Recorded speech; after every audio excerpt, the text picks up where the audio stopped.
मनुष्य का जीवन कभी कभी अनसुलझी गुत्थी बन जाता है जिसमें हमें समझ नहीं आता कि हमारे जीवन में परमात्मा ने क्या लिखा है।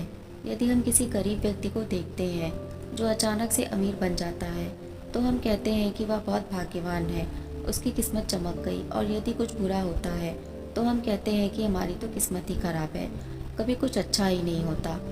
हमारे भाग्य में क्या लिखा है ये जानने की उत्सुकता हर मनुष्य के भीतर होती है। कोई अपने हाथों की रेखाओं पर विश्वास करता है, कोई अपनी जन्म पत्री पर, कोई अपनी राशि गोत्र नक्षत्र, जिनके माध्यम से वह अपने जीवन की घटनाओं को जानना चाहता है। परंतु वास्तव में भाग्य होता क्या है? क्या भाग्य सिर्फ मनुष्यों का ही होता है या फिर पशु पक्षियों का भी कोई भाग्य होता होगा? हम मनुष्य साधारण तौर पर भाग्य को अच्छी जीवन शैली से जोड़कर देखते हैं। यदि किसी मनुष्य की जीवन शैली धन और ऐश्वर्य से परिपूर्ण है तो हम उसे किस्मत वाला कहते हैं, उस पर परमात्मा की कृपा है, ये सब कहते हैं। और यदि हम किसी समस्या से परेशान हैं तो हम अपने भाग्य को कोसने लगते हैं। अर्थात हम मनुष्यों की भाषा में भाग्य की परिभाषा धन धान्य पूर्ण जीवन शैली होती है। प्रभु श्री कृष्ण कहते हैं कि भाग्य का तात्पर्य कर्म से है। मनुष्य एक कर्म प्रधान जीव है, अतः कर्म ही उसका भाग्य है। हालांकि पशु पक्षी भी अपने जीवन यापन के लिए कर्म करते हैं, परंतु वे सिर्फ अपने जीवित रहने के लिए कर्म करते हैं। उनमें अमीर या गरीब होने की इच्छा नहीं होती, उनमें विलासितापूर्ण जीवन जीने की इच्छा नहीं होती।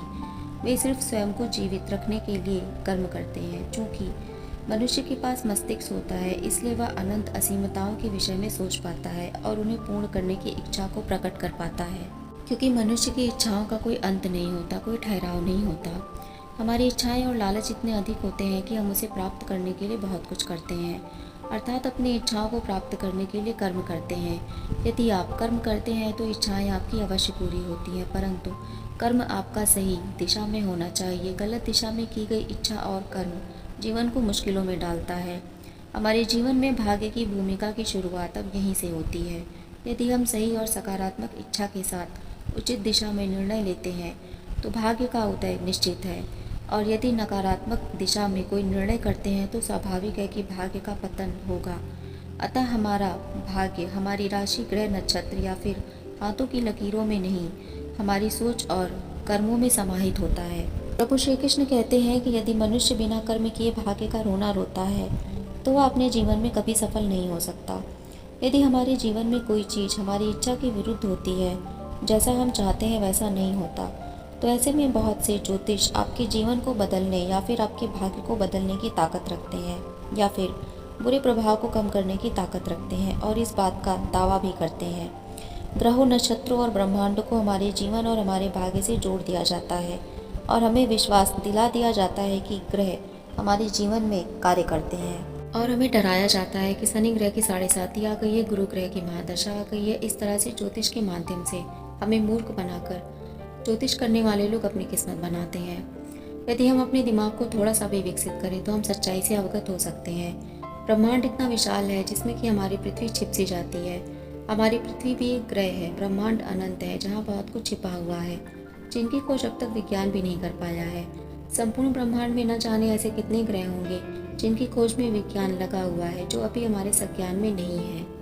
तो प्रश्न ये उठता है कि हमारे जीवन में गिने चुने ग्रह ही क्यों काम करते हैं? उन्हीं ग्रहों के आधार पर हमारे भाग्य को क्यों तौला जाता है? बाकी ग्रहों का क्या, जो भी हमारी जानकारी से बाहर है?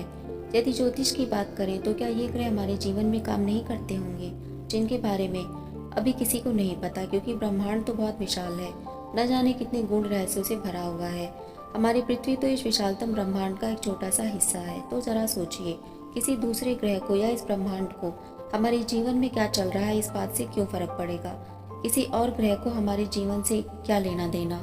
मनुष्य मात्र पृथ्वी ग्रह का एक जीव है। ब्रह्मांड में पृथ्वी जैसे और भी ग्रह हैं जहाँ जीवन की उत्पत्ति की संभावना है, जिनकी पुष्टि नासा के वैज्ञानिक कर चुके हैं।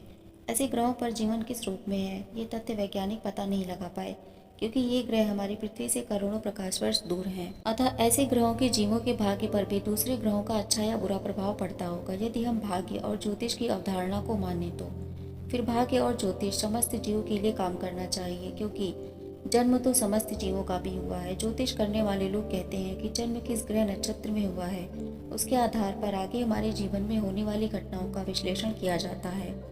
ब्रह्मांड असीम है, बाकी गतिविधियों का क्या? जो ब्रह्मांड में हो रही है, परंतु हमारी जानकारी से अभी भी विलुप्त है। ज्योतिष उन्हीं ग्रहों की बात क्यों करता है जो हम सभी के संज्ञान में आ चुकी हैं? क्या ब्रह्मांड की छिपी हुई रहस्यमय गतिविधियां हमारे जीवन को प्रभावित नहीं करेंगी? जरा सोच कर देखिए, कितनी विचित्र बात लगती है। इतने बड़े ब्रह्मांड में जहाँ हमारी पृथ्वी का भी अस्तित्व शून्य की भांति है, तो बाकी ग्रह हमारे जीवन को क्या ही संचालित करेंगे? यह बात कहीं से भी सत्य सिद्ध नहीं होती कि कोई ग्रह हमारे जीवन पर अच्छा या बुरा प्रभाव डालता है। यदि मनुष्य स्वयं से प्रश्न करके अपने मस्तिष्क को, अपने ज्ञान को थोड़ा सा भी विस्तृत करे, तो वह सच और सही तथ्यों से अवगत हो सकता है। यदि आप ब्रह्मांड, ग्रह और मनुष्य की उत्पत्ति किस प्रकार हुई है इस तथ्य को समझते हैं, तो आप अपने जीवन के भाग्य के नाम की परिभाषा को समझ सकते हैं। प्रभु श्री कृष्ण श्रीमद् भगवत गीता के माध्यम से हम मनुष्य को उपदेश देते हैं कि कर्म ही भाग्य है और भाग्य ही कर्म है। अर्थात आप अपनी सोच के आधार पर जैसा कर्म करते हैं वही आपका भाग्य बनता है। यदि कोई गरीब व्यक्ति ये सोच ले कि मुझे अमीर बनना है और उसी के आधार पर वह कर्म करता है, तो वह अमीर बन जाता है।